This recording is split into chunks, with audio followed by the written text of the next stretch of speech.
खुदा बाप और बेटे और उल कुदुस के नाम से आमीन।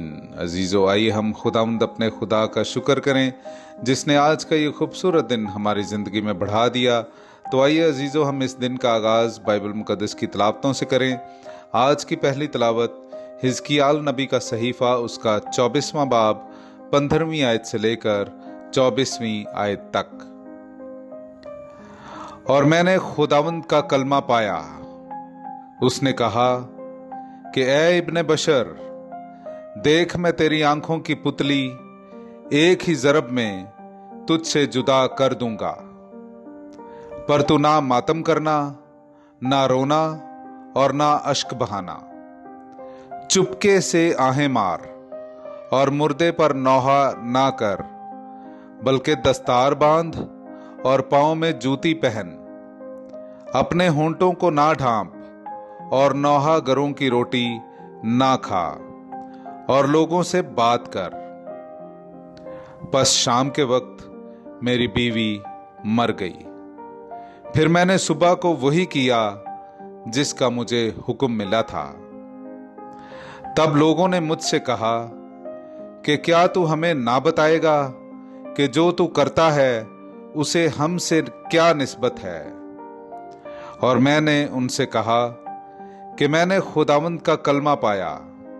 उसने फरमाया कि इस्राएल के घराने से कह दे कि मालिक खुदावंद यूं फरमाता है, देख मैं अपने मक़दिस को, जो तुम्हारे जोर का फख्र और तुम्हारी आंखों की पुतली और तुम्हारे दिलों का मरगूब है, नापाक कर दूंगा। और तुम्हारे बेटे और तुम्हारी बेटियां, जिन्हें तुम पीछे छोड़ आए हो, तलवार से मारे जाएंगे। और तुम ऐसे ही करोगे जैसे मैंने किया है। तुम अपने होंठों को ना ढांपोगे और नौहा गरों की रोटी ना खाओगे। और तुम्हारी दस्तारें तुम्हारे सरों पर और तुम्हारी जूतियां तुम्हारे पांव में होंगी।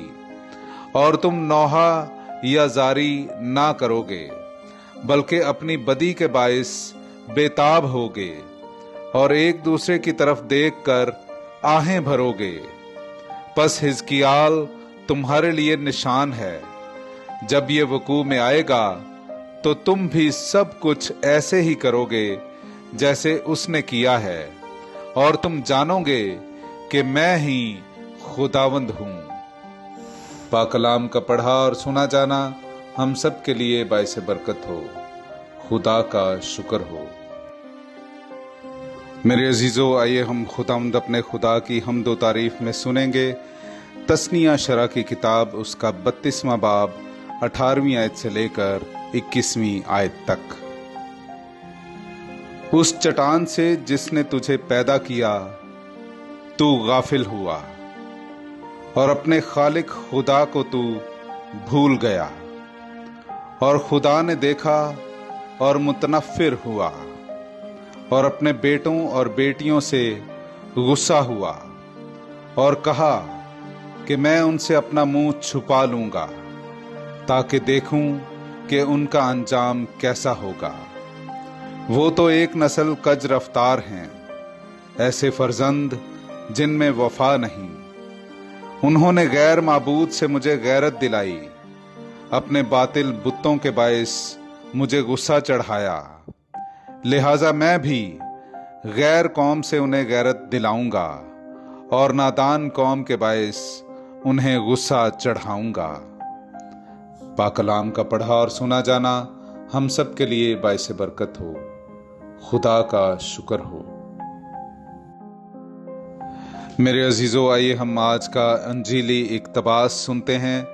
मुकद्दस मत्ती की अंजील, उसका 19वां बाब 16वीं आयत से लेकर 22वीं आयत तक। और देखो, एक शख्स ने पास आकर उससे कहा कि ऐ उस्ताद, मैं कौन सी नेकी करूं ताकि अबदी जिंदगी पाऊं? उसने उससे कहा कि तू नेकी की बाबत मुझसे क्यों पूछता है? नेक तो एक ही है, लेकिन अगर तू जिंदगी में दाखिल होना चाहता है तो हुक्मों पर अमल कर। उसने उससे कहा, कौन से हुक्मों पर? यीशु ने कहा कि इन पर, तू खून मत कर, जिना मत कर, चोरी मत कर, झूठी गवाही ना दे, अपने बाप और अपनी मां की इज्जत कर, और तू अपने हमसाये को अपनी मानिद प्यार कर।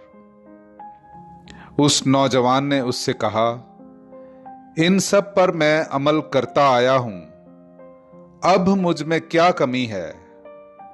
यीशु ने उससे कहा, अगर तू कामिल होना चाहता है तो जा और अपना सब कुछ बेच डाल और गरीबों को दे, तो तुझे आसमान पर खजाना मिलेगा, और आकर मेरे पीछे हो ले।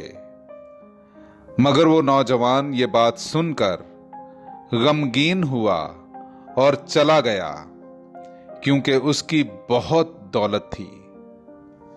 पाक कलाम का पढ़ा और सुना जाना हम सब के लिए बाइसे बरकत हो। खुदा का शुक्र हो।